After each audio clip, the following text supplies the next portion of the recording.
Assalamualaikum warahmatullahi wabarakatuh. Perkenalkan, saya Diva Isnia Febriani. Di sini saya akan menjelaskan tentang Perang Dunia Kedua.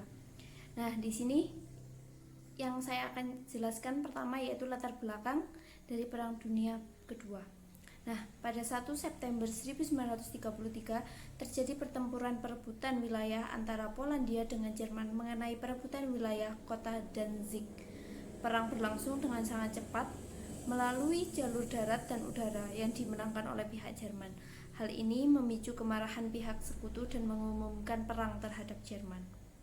Yang kedua, pada tanggal 7 Desember 1941, Jepang meluncurkan serangan udara ke pangkalan militer Amerika Serikat di Kepulauan Hawaii. Serangan tiba-tiba ini mengakibatkan hancurnya 343 dari 390 pesawat yang diparkir di bandara. Kematian 2.345 pasukan militer Amerika membuat blok sekutu marah dan mengemukakan perang terhadap Jepang dan negara penduduknya atau blok sentral. Nah, selanjutnya saya akan menjelaskan tentang itu tadi sebab khusus dan ini sebab umum yang saya akan jelaskan. Latar belakang atau sebab umum dari Perang Dunia Kedua. Nah, yang pertama yaitu kegagalan Liga Bangsa-Bangsa. Pasalnya Liga Bangsa-Bangsa dianggap sebagai poros tengah, tidak mampu menaungi negara di bawahnya, seperti peristiwa perebutan wilayah Danzig di Polandia dan peristiwa penyerangan Italia terhadap Ethiopia pada tahun 1935. Nah, selanjutnya yaitu pertentangan paham.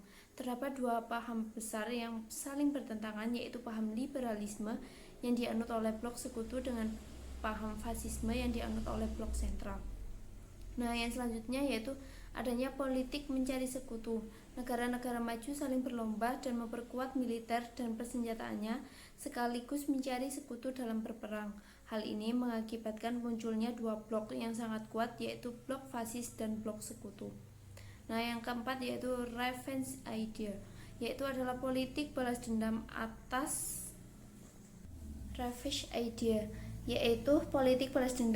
kekalahan pada Perang Dunia Pertama.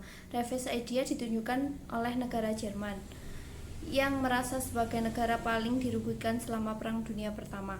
Nah, yang terakhir yaitu pertentangan paham imperialisme.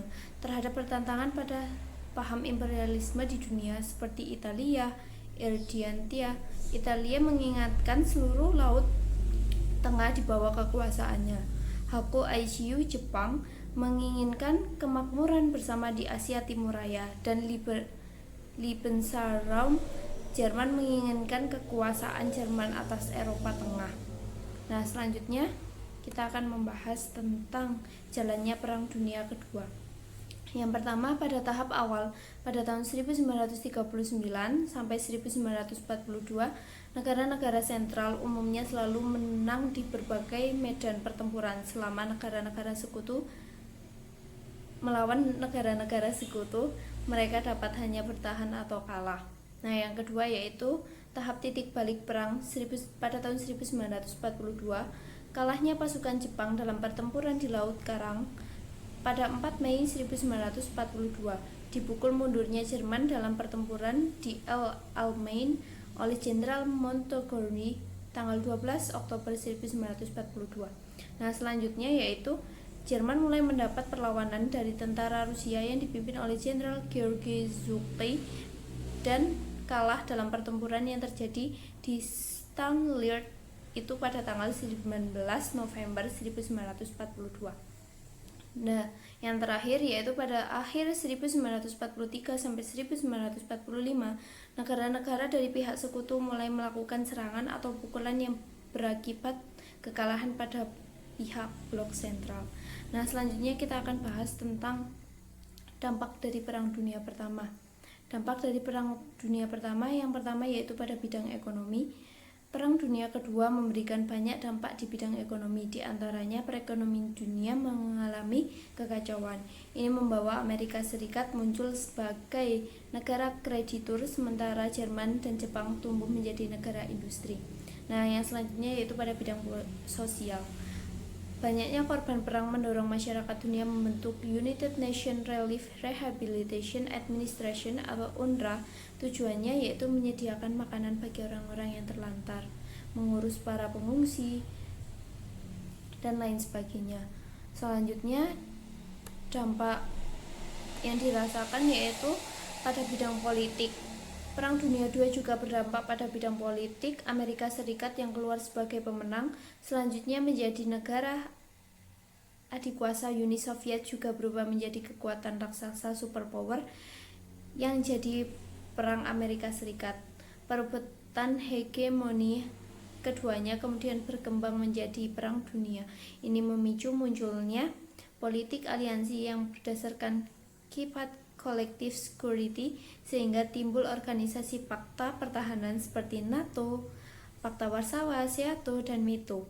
Perang Dingin juga mengakibatkan beberapa negara terpecah seperti Korea Utara dan Korea Selatan, Vietnam Utara dan Vietnam Selatan, serta Jerman Timur dan Jerman Barat. Nah, pasca Perang Dunia II, perjuangan bangsa Asia Afrika untuk memperoleh kemerdekaan juga semakin tinggi. Perserikatan Bangsa-Bangsa atau PBB juga lahir untuk menggantikan Liga Bangsa-Bangsa atau LBB yang dianggap gagal. Nah, selanjutnya yang terakhir yaitu pada bidang budaya. Ilmu pengetahuan berkembang pesat, teknologi pun juga lebih maju, meski amat ironis karena harus dipicu perang besar terlebih dahulu untuk mengembangkannya. Sekian presentasi dari saya. Ada kurang lebihnya mohon maaf. Wassalamualaikum warahmatullahi wabarakatuh.